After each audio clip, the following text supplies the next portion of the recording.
अभी तक हम क्या पढ़े? वर्ण, संज्ञा, प्रत्यय, उपसर्ग, मुहावरा, पर्यायवाची शब्द, विलोम शब्द और कर्ण। और आज हम जो पढ़ने वाला है मोस्ट इम्पोर्टेंट टॉपिक क्या है? समास। यहाँ से याद रखो, यहाँ से मिनिमम तुम्हारा 4 नंबर पक्का बनने वाले हैं।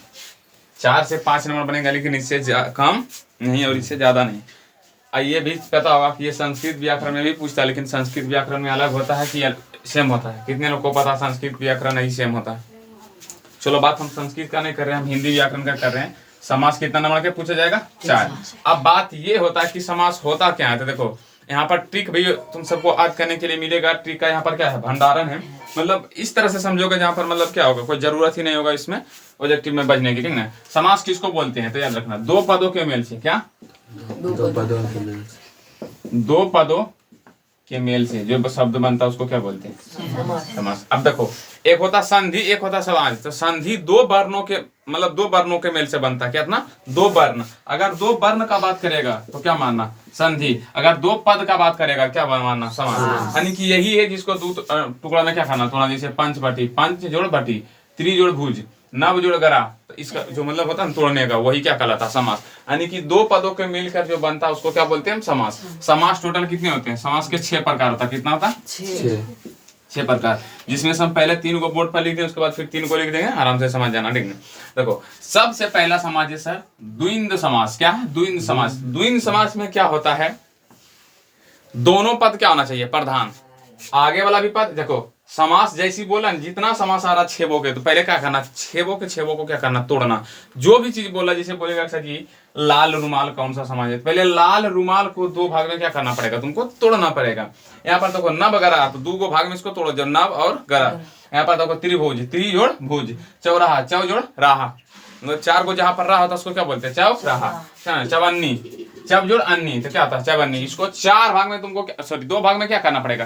तोड़ना पड़ेगा हर शब्द को। अब उसके बाद दोनों का अगर कुछ ना कुछ अर्थ निकले तो उसको हम सब क्या बोलेंगे? द्विंद समास। यानी कि जिसका दोनों पद क्या हो? प्रधान हो। जैसे कि इसको 2 भाग में देखो, यहाँ माता पिता है, तो एगो है माता, दूसर का है पिता। तो माता का भी कुछ ना कुछ अर्थ होता है, पिता का भी कुछ ना कुछ अर्थ होता है। यानी कि यहाँ पर दोनों का अर्थ निकल रहा है कि नहीं? जब दोनों का अर्थ निकले, यानी कि दोनों पद प्रधान हो, तो उसको क्या बोलेंगे? द्विंद समास। जैसे देखो रात, रात का भी अर्थ होता है और दिन का। ये यानी कि पहले से ही तोड़ दिया है, ठीक है। बेटा बेटी, राजा रानी, राम लक्ष्मण, बड़ा छोटा, दाल रोटी, ठीक। अब इसका ट्रिक क्या सर जी? ये याद रखना, ट्रिक है कि जिसके बीच में कौन चिन्ह? योजक चिन्ह। क्या है? योजक चिन्ह। योजक चिन्ह यानी कि ये वाला। लेकिन हाँ, हर जगह काम नहीं करेगा, ट्रिक याद रखना। जैसे कि बोल दिया हम यहाँ पर कहीं पर जगह खाली है, तो मैं यहाँ पर समझा दूंगा। रात, रात, तो ये कौन सा है? तो तुम सब देखोगे योजक चिन्ह, मार दोगे द्विंद समास। यहाँ पर तुम्हारा क्या आ जाएगा? गलत। बीच में योजक चिन्ह रहना चाहिए, लेकिन दोनों पद प्रधान होना चाहिए। और दोनों क्या होना चाहिए? विलोम शब्द। जैसे देखो यहाँ पर नहीं हो रहा, माता का उल्टा क्या था? पिता। रात का दिन, बेटा का बेटी। तो ये देखो योजक चिन्ह है, प्लस में दोनों क्या है? विलोम शब्द भी है, यानी कि उल्टा शब्द भी है। योजक चिन्ह हो, जैसे यहाँ पर देखो क्या है? यहाँ पर रात, रात, रात का उल्टा क्या था? दिन। अगर यहाँ पर दिन रहता तो हम क्या मारते हैं? द्विंद समास। लेकिन यहाँ पर रात, रात है। क्या है? रात, रात। तो थोड़ा सा यहाँ पर ये भी ध्यान देना, इसमें ट्रिक ठीक है सर। ये ट्रिक क्या है सर जी? तो योजक चिन्ह, लेकिन योजक चिन्ह रहना चाहिए, साथ में साथ क्या होना चाहिए? विलोम शब्द, यानी कि उल्टा शब्द भी होना चाहिए। अन्यथा क्या हो जाएगा? तुम्हारा यहाँ पर गलत हो जाएगा। तो कितने लोग को द्विंद समास में गलत समझ आया? देखो इसका परिभाषा क्या है? तो दोनों पद जिसका क्या हो? प्रधान हो। याद रखना, समास जो भी हो उसको 2 पद में क्या करना है? तोड़ना है। और यहाँ पर देखो द्विंद समास जो है वो दोनों पद में ऑलरेडी पहले से ही तोड़ दिया। बीच में कौन सा चिन्ह दे देता है? योजक चिन्ह। यहाँ से क्वेश्चन भी पूछेगा ऐसे कि ये वाला कौन सा चिन्ह है? तो योजक चिन्ह ऑब्जेक्टिव में पूछा गया क्वेश्चन 12th में। कौन क्लास में? 12th में भी पूछा गया और 10th में, दोनों में पूछा गया कि बाबू योजक चिन्ह किसको बोलते हैं? ऐसे दे देगा, ये वाला, ये वाला, ये वाला, तीनों में एक और दे देगा, इनमें से कोई नहीं। पूछेगा इनमें से कौन है? तो योजक चिन्ह को याद रखना, ये पूछा हुआ क्वेश्चन है, ठीक है। क्लास 12th में पूछा हुआ है, तो शायद 2024 में ही पूछा है, इसका यही वर्ष में, ठीक है। तो द्विंद समास तुम सबको क्लियर हुआ कि नहीं? समास कितना जितना भी हो उसको क्या करना? 2 भाग में तोड़ना है। जैसे यहाँ पर माता पिता, जिसका दोनों पद क्या हो? प्रधान। मतलब दोनों पद क्या हो? प्रधान। जैसे माता पिता, रात रानी, ये है उसका परिभाषा। और ट्रिक क्या है? तो क्या होना चाहिए? योजक चिन्ह, ठीक है। अब उसके बाद आता दिग्गु समास। क्या आता? दिग्गु समास। दिग्गु समास को भी 2 भाग में तोड़ो। देखो यहाँ पर पंच जोड़ क्या होता है? बटी। क्या होगा? पंच बटी। त्रि जोड़ भुज, तो क्या होता है? त्रिभुज। तो यहाँ पर देखो, यहाँ पर दो पद हो रहा, एक है पहला और दूसरा, तो एरा में दोनों पद का अर्थ होना चाहिए था, लेकिन इसमें पहला पद क्या होना चाहिए? संख्या। पहला पद क्या होना चाहिए? संख्या। द्विगु समास में पहला पद क्या होना चाहिए? संख्या। जैसे यहाँ पर देखो पंचवटी, तो पहला पंच हो रहा कि नहीं? पंच मतलब पांच। त्रिभुज, तो यहाँ पर देखो त्रि मतलब तीन। नवग्रह, तो नव जोड़ ग्रह, नव जोड़ ग्रह। तो यहाँ पर देखो 9 आ रहा है कि नहीं? चौ जोड़ मास, चौ जोड़ मास। यहाँ पर 4 आ रहा है कि नहीं? देखो त्रिफल, त्रि जोड़ फल, त्रि जोड़ लोक, चौ जोड़ राह, चौ जोड़ राह, रास्ता जिसको बोलते हैं, चौ जोड़ राह, तो चौ मतलब 4। अष्ट जोड़ धारी, अष्ट जोड़ धारी, तो अष्ट, अष्ट मतलब 8। चब जोड़ अन्य, चब मतलब 4। उसके बाद समझा कि नहीं? तो दो भाग में सबको तोड़ना है। क्या करना है? दो भाग में सबको तोड़ना है। अगर जिसका दोनों पद प्रधान हो जाए तो द्विंद, और जिसका पहला पद संख्या हो उसको दिग्गु। याद रखना, जिस दो भाग, सभी समास को कितना भाग में तोड़ना? दो भाग में। याद रखना, कितना भाग में? दो भाग में। अगर दोनों भाग में से दोनों भाग क्या हो? प्रधान हो, दोनों का अर्थ निकले, तो उसको रखना कौन समास में? द्विंद समास में। और जिसका आगे वाला का अर्थ संख्या में निकले, जैसे यहाँ पर देखो संख्या संख्या संख्या संख्या, तो इसको कौन समास रखना? दिग्गु समास। कितने लोग को क्लियर समझ में आ रहा है? कितने? अब इसमें क्या होगा? ट्रिक बना देना। हेलो भैया, ट्रिक बना देते हैं। झूठ के एगो टाइम पास बोल देंगे। अब बताओ ने, सोशल मीडिया पर अजीब एगो दिमाग है, मतलब जब थंबनेल झूठ मूठ के लगा दो 75 गोटे, ऐसा इसमें कौन सी ट्रिक है? पहले ना ट्रिक है, इसमें तो बोलिए दिए, इसका अर्थ ही बोल रहा है कि दिग्गु समास किसको बोलते हैं? तो दिग्गु समास उस समास को बोलते हैं जिसका पहला पद क्या हो? प्रधान। और समास जितना भी हो उसको दो भाग में तोड़ोगे तभी तुम पहचान पाओगे, अन्यथा कभी भी पहचान नहीं कर पाओगे।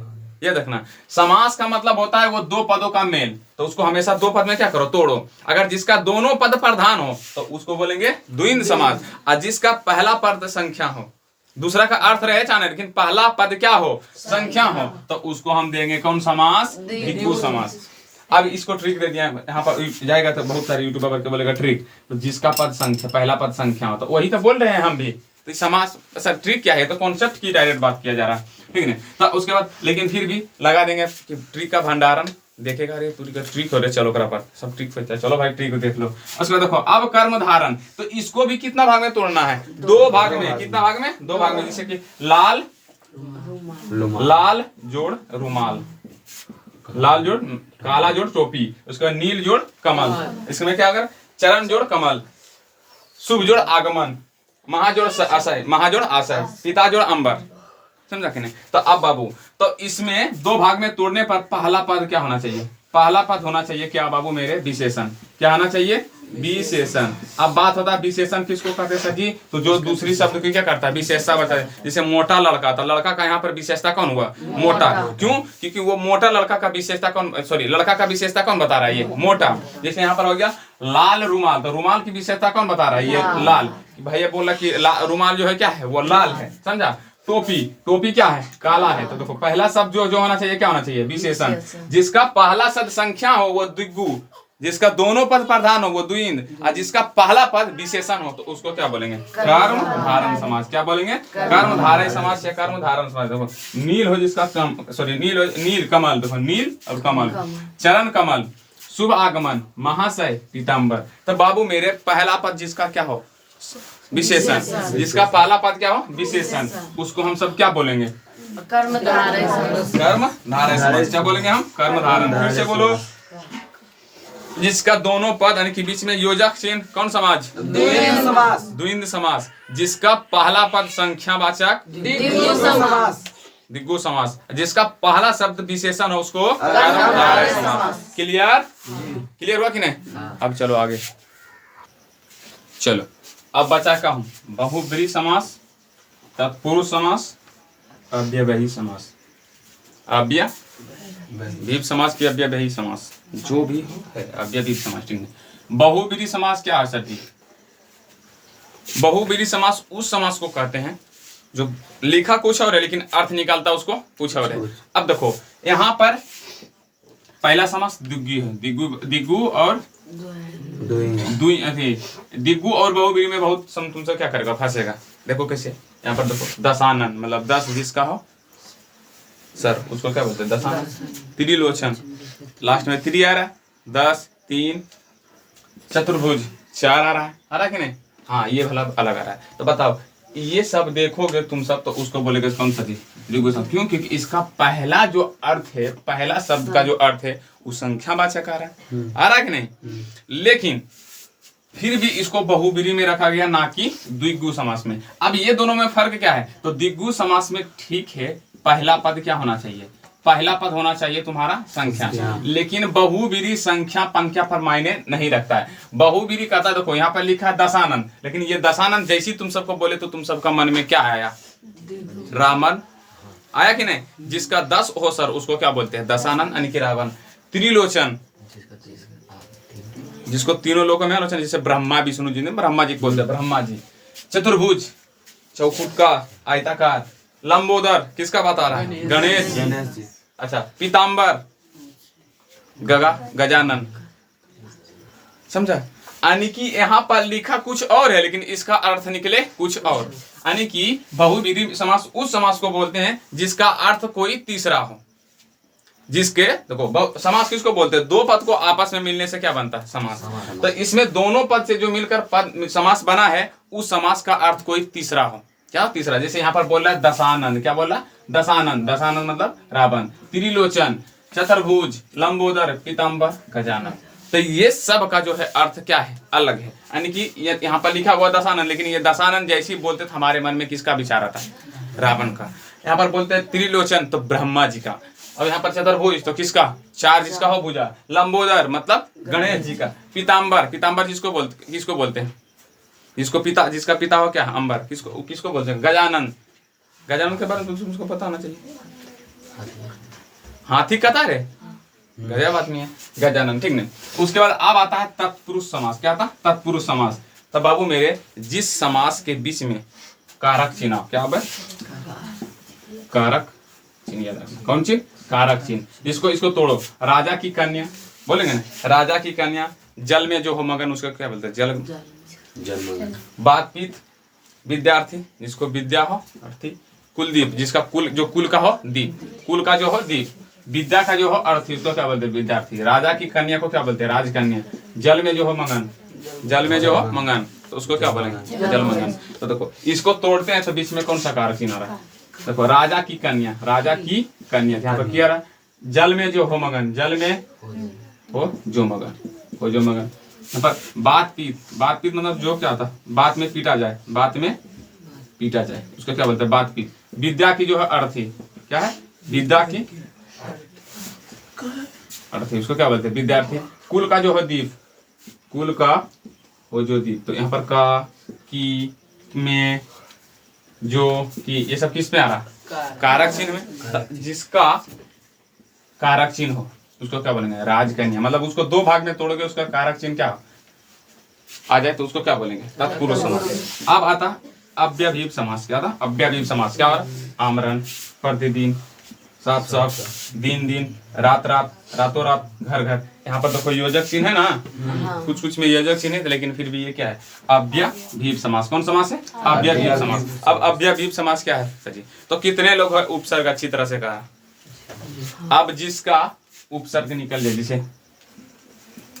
मतलब इसमें उपसर्ग क्या है? यहाँ पर है प्रति, यहाँ पर साफ। इसमें तो ये तो रिपीट हो रहा है, तो ये तो ट्रिक है। मान लो जो शब्द रिपीट हो रहा है तो ये ट्रिक है, इसको डायरेक्ट मार देना क्या? अव्ययीव समास में। लेकिन और आगे रहे तो इसका क्या निकलना चाहिए? उपसर्ग। क्या निकलना चाहिए? उपसर्ग। अगर उपसर्ग निकला तो इसका मतलब कौन सा समास में उसका?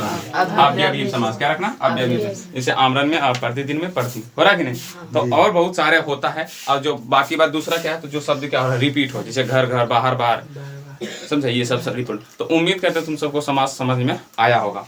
ठीक, तो एक बार हल्का सा रिपीट हो जाए तो बताओ। द्विगु समास जिसका दोनों पद, ट्रिक क्या बताए थे? योजक चिन्ह। ट्रिक क्या बताए थे? योजक चिन्ह। उसके बाद बताए थे द्विगु समास जिसको दो भाग में तोड़ेगा तो पहला पद क्या होना चाहिए? एक। तीसरा कर्म धारक, जिसका पहला पद क्या होना चाहिए? उसके बाद कौन समास? बहुब्रीहि समास, जिसका तीसरा अर्थ हो, जिसका तीसरा अर्थ हो। मतलब वह समास जिसका अर्थ तीसरा हो, उसको कौन समास? बहुव्रीहि। तत्पुरुष समास हुआ समास जिसके बीच का कौन सा है? कारक चिन्ह। उसको तोड़ने पर कौन सा चिन्ह आता हो? कारक चिन्ह आता हो। समझ में आया कि नहीं? उसके बाद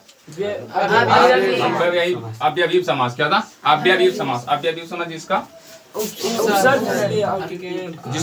उपसर्ग हो सको, या दूसरा अगर ट्रिक बोला जाए तो रिपीट हो सको। समझा? तो ठीक है, इतने तक मिलते हैं हम नेक्स्ट क्लास में, जाके करना है सबका ऑब्जेक्टिव।